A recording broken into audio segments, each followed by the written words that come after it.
우리는 살아가면서 과연 가능할까? 라는 질문을 자주 하게 됩니다. 미래를 생각할 때도 그렇고, 자녀를 위해 기도할 때도 그렇고, 건강과 가정의 문제를 놓고 기도할 때도 그렇습니다. 사람의 눈으로 보면 불가능해 보이는 일이 너무나 많습니다.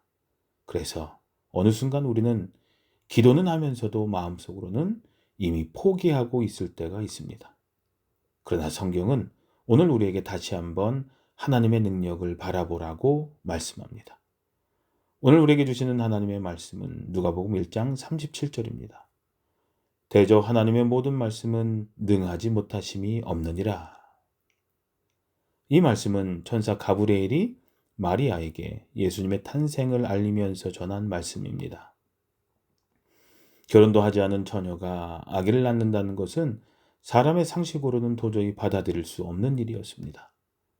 마리아 역시 이해할 수 없었습니다. 그러나 하나님은 인간의 이해를 넘어 일하시는 분이셨습니다. 그래서 천사는 마지막에 이 놀라운 말씀을 전합니다. 하나님의 모든 말씀은 능하지 못하심이 없느니라.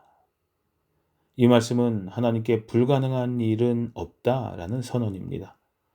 하나님께서 말씀하시면 반드시 이루어지고 하나님께서 약속하시면 반드시 성취됩니다. 하나님의 말씀은 단순한 희망이나 계획이 아니라 반드시 이루어지는 하나님의 능력인 것입니다. 성도님들, 우리는 종종 현실을 보며 하나님의 약속보다 문제를 더 크게 바라봅니다. 눈앞에 있는 상황은 너무 분명하고 현실의 벽은 너무 높아 보입니다. 그래서 하나님도 어쩌실 수 없을 것처럼 생각할 때가 있습니다. 그러나 믿음은 현실을 부정하는 것이 아닙니다. 현실보다 더 크신 하나님을 바라보는 것입니다. 성경을 보면 사람의 눈으로는 불가능했던 일들이 얼마나 많이 일어났습니까? 아브람과 사라는 100세의 아들을 얻었습니다. 홍해가 갈라졌고 여리고 성이 무너졌으며 죽은 나사로가 살아났습니다. 이 모든 일의 공통점은 사람의 능력이 아니라 하나님의 말씀이 이루어졌다라는 것입니다. 우리의 삶도 마찬가지입니다. 하나님께서 일하시기 시작하면 길이 없는 곳에도 길이 생기고 희망이 없던 자리에도 새로운 소망이 피어납니다. 그래서 믿음의 사람은 지금 보이는 것만으로 결론을 내리지 않습니다. 하나님의 때와 하나님의 방법을 신뢰하며 기다릴 줄 압니다. 성도님들, 지금 여러분들이 붙들고 있는 기도 제목은 무엇입니까? 오래 기도했지만 아직 응답되지 않은 일이 있으십니까?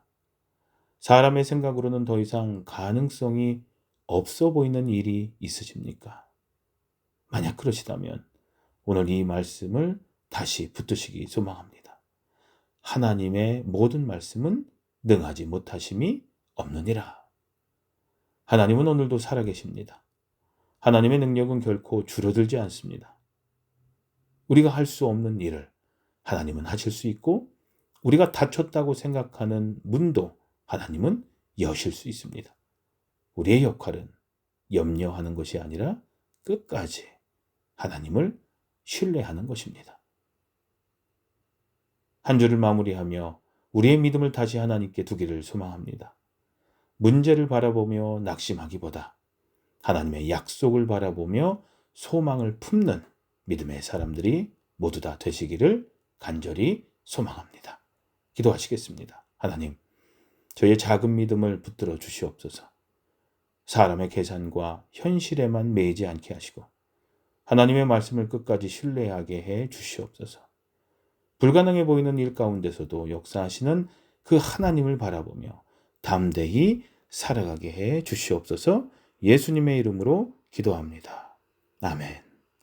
주님, 오늘도 하나님의 약속을 믿으며 소망 가운데 살아가게 해 주시옵소서 하는 기도를 잠시 더 하는 시간 갖도록 하겠습니다.